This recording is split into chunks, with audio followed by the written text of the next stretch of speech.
Bismillahirrahmanirrahim. Alhamdulillah. Wassalatu wassalamu ala Rasulillah wa ala alihi wa sahbihi wa man walah. Innal hamdalillah nahmaduhu wa nasta'inuhu wa nastaghfiruh wa na'udzu billahi min syururi anfusina wa min sayyiati a'malina may yahdihillahu fala mudilla lahu wa may yudlil falan tajida lahu waliyyan mursyida. Wa asyhadu an la ilaha illallah wahdahu la syarikalah wa asyhadu anna Muhammadan abduhu wa rasuluh. Allahumma salli wa sallim wa barik ala habibina wa qurrati a'yunina wa imamina wa nabiyyina Muhammadin sallallahu alaihi wasallam wa ala alihi wa sahbihi ajma'in. Amma ba'd. Segala pujian bagi Allah Subhanahu wa taala, Tuhan yang sama-sama kita meminta pertolongan, dan segala pujian bagi Allah Subhanahu wa taala, Tuhan yang sama-sama kita meminta pengampunan. Hanya kepadamu ya Allah kami berlindung dari keburukan jiwa-jiwa kami, dan hanya kepadamu ya Allah kami berlindung dari keburukan amalan-amalan kami. Selawat salam ke atas junjungan besar kekasih kita, suri tauladan kita, penghulu kita, Nabi Muhammad sallallahu alaihi wasallam, serta sekalian sahabat dan kerabatnya ajma'in. Hadirin hadirat, muslimin muslimat rahimakumullah. Assalamualaikum warahmatullahi taala wabarakatuh. Alhamdulillah, alhamdulillah, thumma alhamdulillah. Sekali lagi kita panjatkan setinggi-tinggi kesyukuran kita kehadrat Allah di atas taufik dan inayah Allah dapat kita bersua kembali di bulan Oktober ini untuk kita sama-sama membahas akan sirah, sejarah junjungan besar Nabi kita Muhammad sallallahu alaihi wasallam di dalam program Kuliah Duha di Masjid Darul Ma'mur. Dan insya-Allah pada pagi yang berbahagia ini saya akan berkongsi sama dengan para hadirin dan hadirat beberapa peristiwa ataupun kejadian yang amat menarik yang boleh sama-sama kita jadikan iktibar, pengajaran, pedoman di dalam perjalanan hidup kita seharian, yang berlaku kepada diri junjungan besar Nabi kita Muhammad sallallahu alaihi wasallam secara khususnya, dan kepada para sahabatnya, lebih-lebih lagi setelah berlaku perjanjian Aqabah yang kedua yang telah saya sampaikan pada bulan yang lalu, iaitu bulan September. Muslimin muslimat rahimakumullah. Setelah berlakunya perjanjian Aqabah antara sebahagian daripada penduduk Madinah bersama Rasulullah sallallahu alaihi wasallam, kalau dapat kita imbas kembali, sebenarnya ianya ada satu jaminan yang telah diberikan oleh penduduk Madinah terhadap diri Rasulullah sallallahu alaihi wasallam. Maknanya Rasulullah sallallahu alaihi wasallam insya-Allah dijamin oleh penduduk Madinah akan mempertahankan diri marwah Rasulullah sallallahu alaihi wasallam apabila Rasulullah sallallahu alaihi wasallam berada di Madinah pada satu masa nanti. ianya juga bukan satu jaminan khas buat Rasulullah.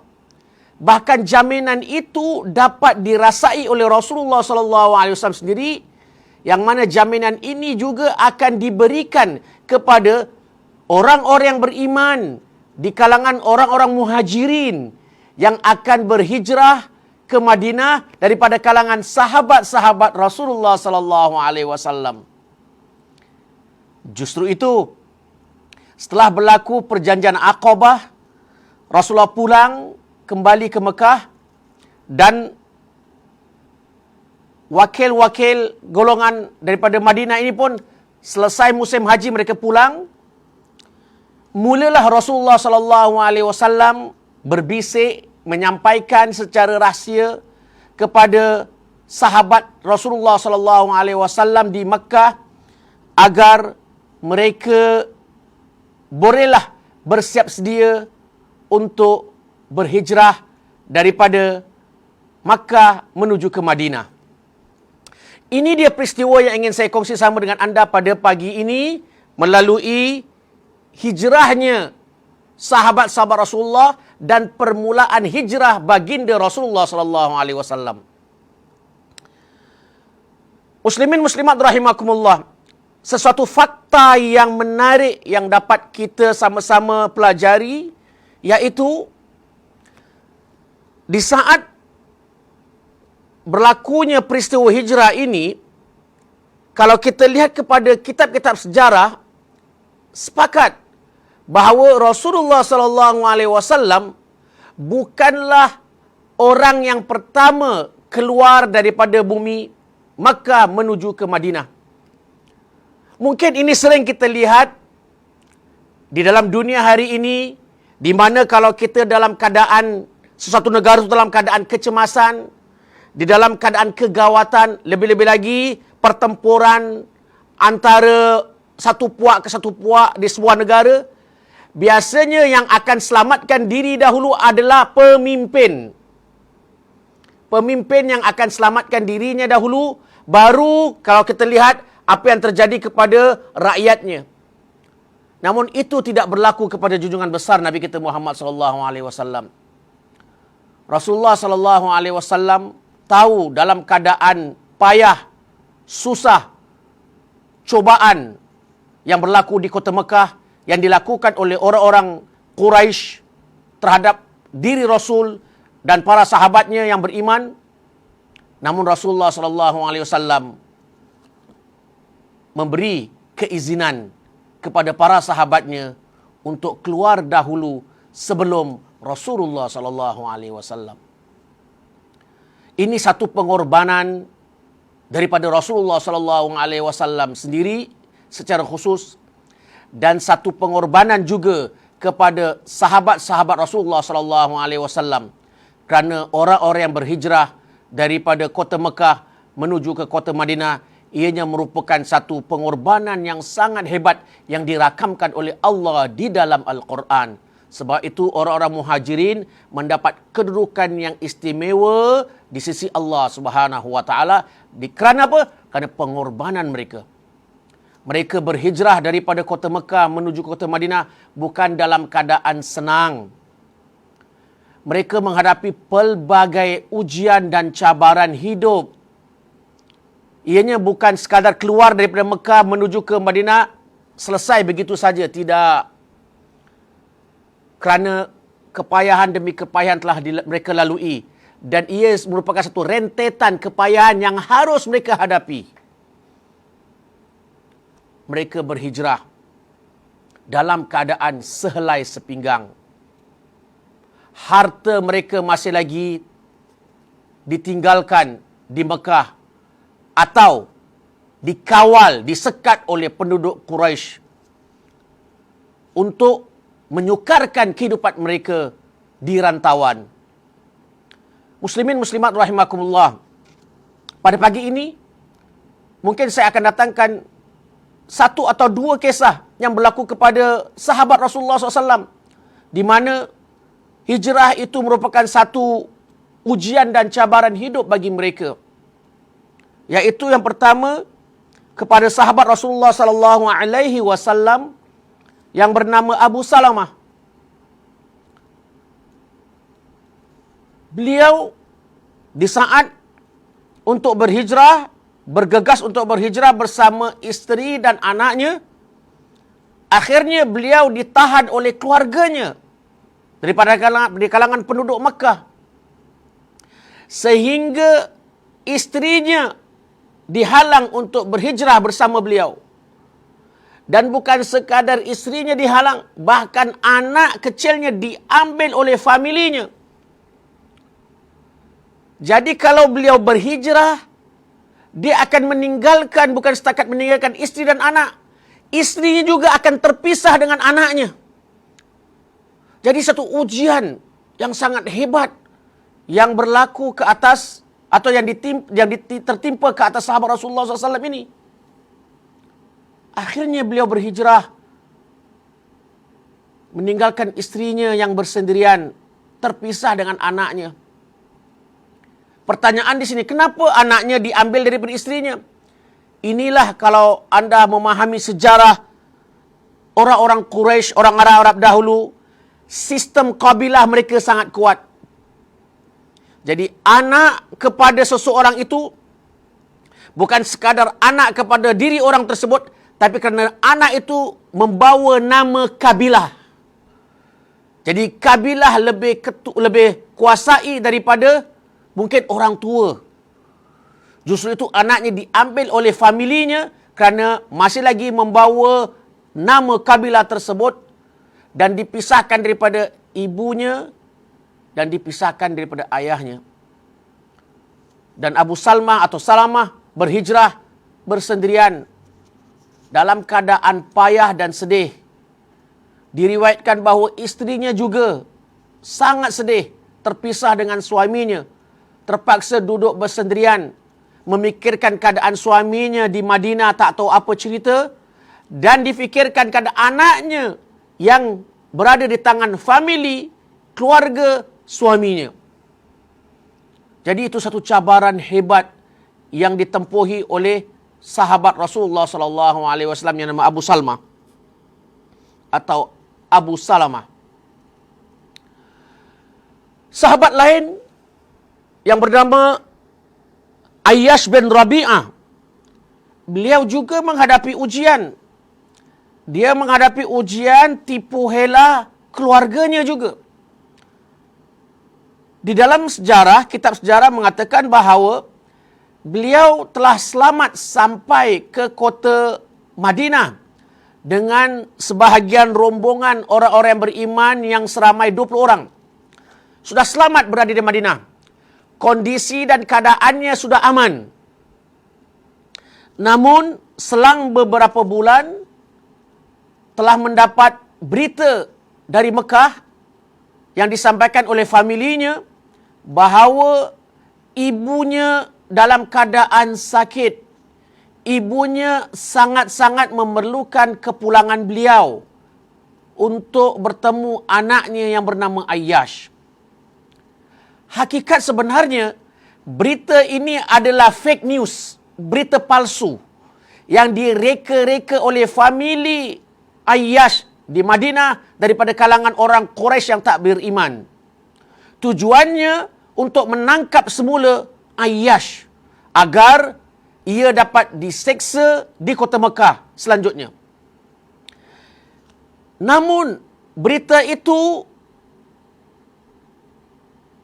membuat diri Ayyash hiba kerana ianya berkaitan dengan ibunya yang tersayang yang sudah usia lanjut. Jadi beliau pun bermusyawarah dengan sahabat Rasulullah SAW yang sudah berada di Madinah. Antaranya ialah Sayyidina Umar bin Khattab. Pada ketika itu sudah sampai di Madinah. Dan Sayyidina Umar bin Khattab pada ketika itu berkatakan bahawa jangan pulang ke Mekah. Kerana ianya seakan berita palsu. Ianya seakan satu perangkap yang akan membahayakan kehidupan anda pada hari esok. Namun, setelah ditimbang tara pandangan para sahabat, Ayyash rasa dan akhirnya buat keputusan untuk pulang demi ibunya yang tercinta. Akhirnya, beliau membuat keputusan untuk pulang ke Makkah. Dan sampai beliau di bumi Mekah, beliau disambut dengan kekerasan oleh keluarganya di Mekah. Antara keluarganya lah Abu Jahal. Itu familinya. Setelah dia nampak ayah sudah sampai di sempadan Mekah, mereka tangkap dan mengheret Ayyash. Dan sampai diheret sampai ke Masjidil Haram di Makkah, sehingga dilihat oleh orang-orang yang sedang tawaf atau penduduk Mekah.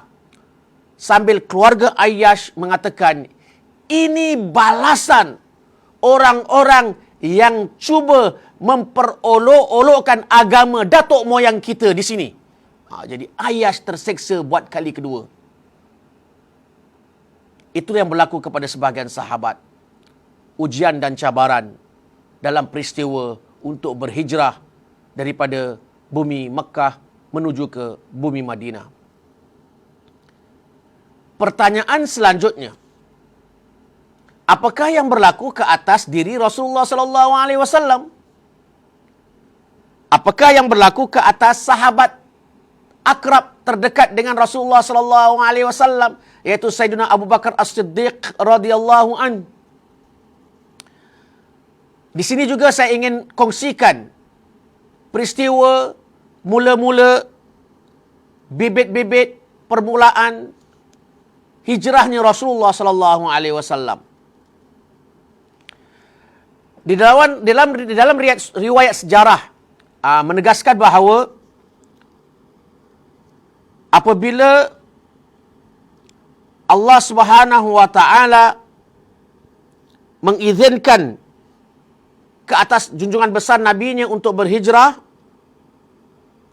dan sebelum itu kurang sedikit terjadi sesuatu peristiwa yang sangat-sangat bahaya terhadap diri Rasulullah SAW yang terakam dalam sejarah, yaitu pembesar-pembesar Quraisy, mereka sudah merasakan satu tekanan.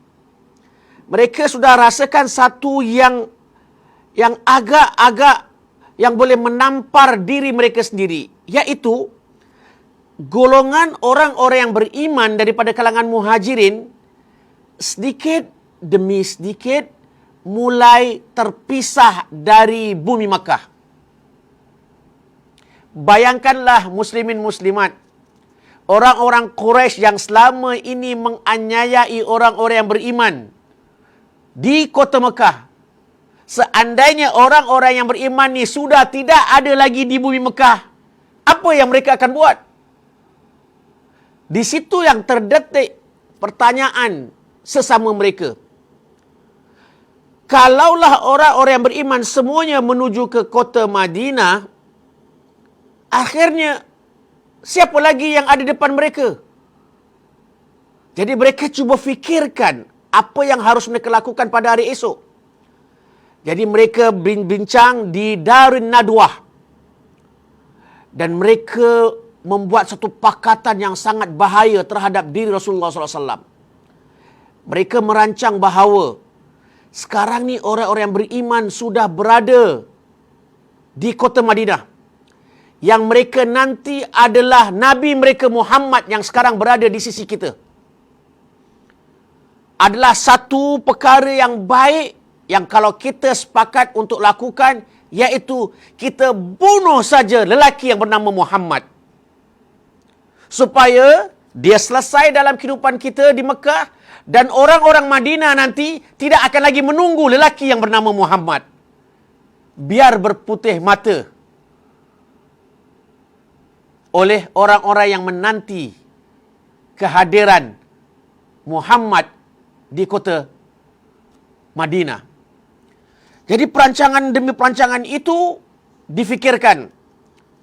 Ada yang mengatakan bahawa mereka biar menangkap Rasulullah dan dipenjarakan.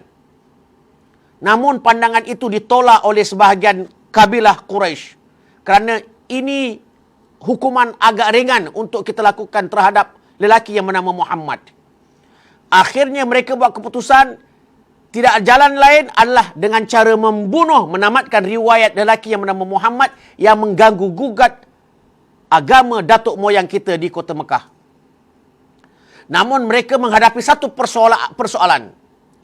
Bagaimana mereka akan menghadapi dua kabilah Quraisy yang besar, iaitu Bani Hashim dan Bani Abdul Muttalib yang selama ini juga berada di belakang Rasulullah sallallahu alaihi wasallam. Itu juga mereka fikirkan. Akhirnya mereka sebulat suara untuk melantik setiap kabilah Arab mengeluarkan atau mencalonkan, menamakan satu wakil. Lebih-lebih lagi orang-orang yang muda yang mempunyai semangat pejuang untuk membunuh Muhammad. Jadi setiap kabilah mengeluarkan seorang atau mencalonkan satu nama. Lebih-lebih lagi kalau dia muda jauh lebih baik. Dan kabilah ini terhimpun semua ramai-ramai ini lalu membunuh Muhammad. Seandainya Bani Hashim dan Bani Abdul Muttalib berusaha untuk mengekang orang-orang ini, mereka tak mampu kerana dia merupakan usaha kolektif. Usaha jama'i yang dilakukan oleh Quraisy, iaitu lebih-lebih lagi orang-orang muda yang punya semangat. Jadi mereka tidak akan mempersalahkan orang-orang dewasa, kerana orang dewasa mungkin mempunyai fikiran yang waras, tapi kalau nak salahkan, kita tidak tahu. Ini orang muda yang buat. Awak tahukah orang muda kadang semangatnya tidak berpandu. Begitulah mungkin nanti hujah-hujah yang akan mereka kemukakan. Kalau anda ingin bayar tebusan dengan bayar dia, ya kita mampu bayar dia. Yang penting Muhammad tamat riwayat hidupnya di bumi Mekah. Sehingga begitu perancangan orang-orang Quraisy, tuan-tuan dan puan-puan yang dirahmati Allah.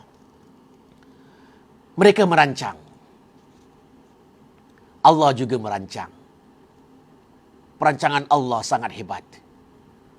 Allah Subhanahu wa taala mewahyukan kepada Rasulullah sallallahu alaihi wasallam apa yang mereka bincangkan di Darin Nadwah. Dan Rasulullah dikhabarkan oleh Allah peristiwa perancangan Quraisy untuk membunuh Rasulullah sallallahu alaihi wasallam.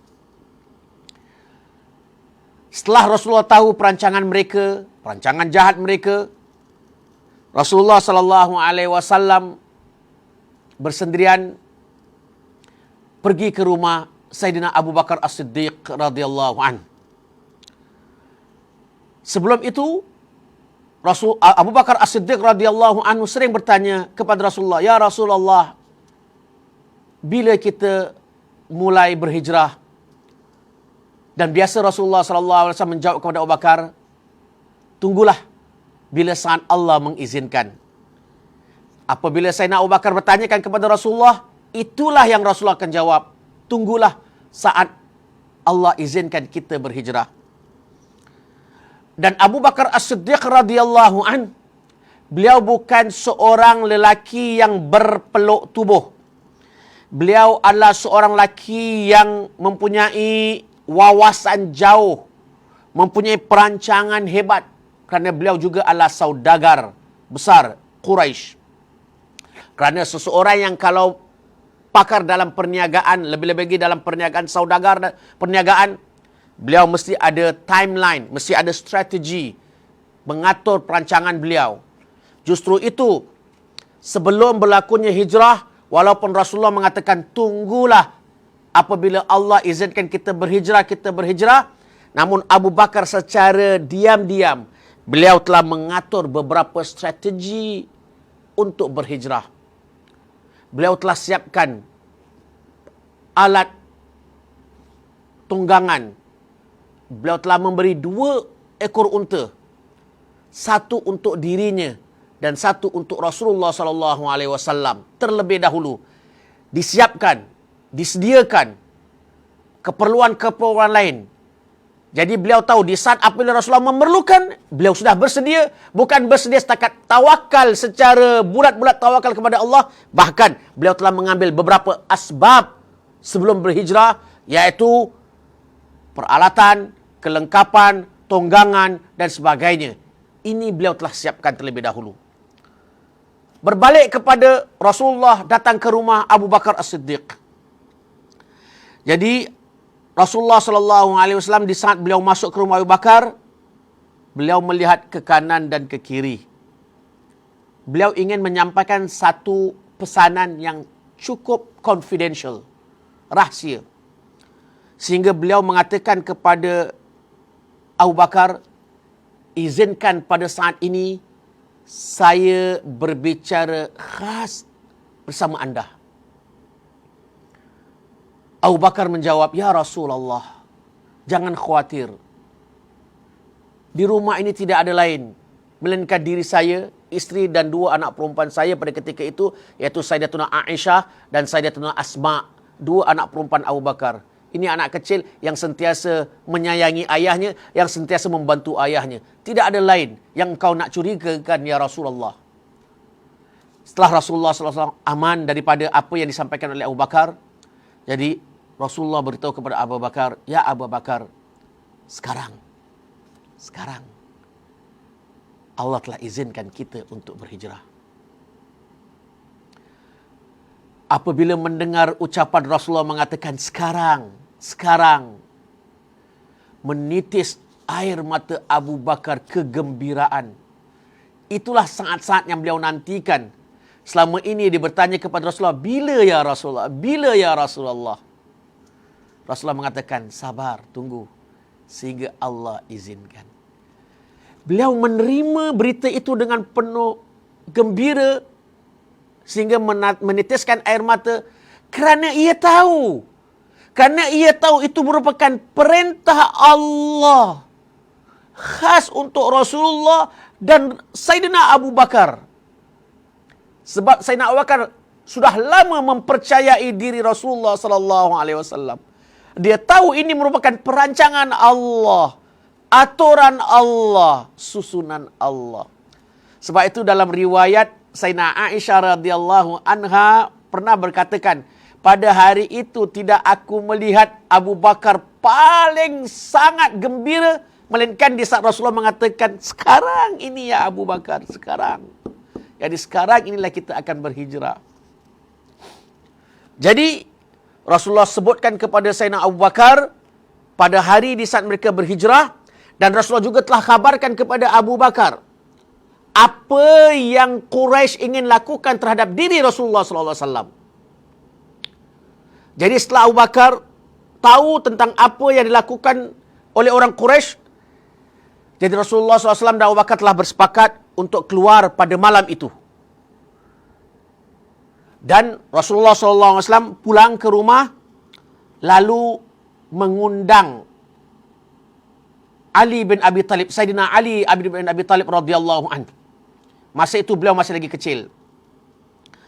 Dan Sayyidina Ali bin Abi Talib datang ke rumah Rasulullah SAW, dan Rasulullah minta kepada Sayyidina Ali, bila sampai mula masuk malam, hendaklah beliau tidur, berehat di katil Rasulullah sallallahu alaihi wasallam, dan untuk menggunakan selimut dan tempat tidur Rasulullah sallallahu alaihi wasallam. Rasulullah izinkan. Dan Sayyidina Ali bin Abi Talib terima akan nasihat Rasulullah sallallahu alaihi wasallam. Dalam keadaan yang sama, beliau tahu akan risiko yang akan beliau hadapi, yaitu kerana apabila beliau tidur di atas katil dan berselimutkan selimut Rasulullah sallallahu alaihi wasallam, itu bermakna akan disangka oleh orang Quraisy yang tidur di atas katil tersebut adalah Rasulullah sallallahu alaihi wasallam. Jadi tuan-tuan dan puan-puan yang rahmati Allah, pada malam tersebut Rasulullah sallallahu alaihi wasallam dengan izin Allah keluar perlahan-perlahan dengan aturan susunan Allah Subhanahu wa taala. Rasulullah keluar pada malam itu. Orang-orang Quraisy, pemuda-pemuda daripada kabilah-kabilah sedang berhimpun, berkumpul di rumah Rasulullah SAW untuk membunuh Rasulullah pada hari itu. Dan Rasulullah SAW dalam riwayat, di saat beliau keluar, beliau membaca daripada surah Yasin, A'udzubillahi minasyaitonirrajim, Bismillahirrahmanirrahim. Wa ja'alna min baini aydihim saddan wa min khalfihim saddan fa aghshaynahum fahum la yubsirun. Kami adakan di hadapan mereka dinding dan di belakang mereka juga dinding, dan kami tutup mata mereka sehingga mereka tidak dapat melihat. Inilah Rasulullah baca, dan pandangan pemuda-pemuda Quraisy yang berada, yang berhimpun, yang berkumpul di rumah Rasulullah SAW terkabur. Bukan terkabur di hadapan saja, terkabur dari belakang. Dan Rasulullah SAW keluar dengan izin Allah. Disambut oleh Abu Bakar. Dan Abu Bakar telah mengupah seorang lelaki musyrik yang nama Abdullah bin Uraiqit untuk memimpin, memandu perjalanan mereka untuk keluar daripada Mekah menuju ke kota Madinah.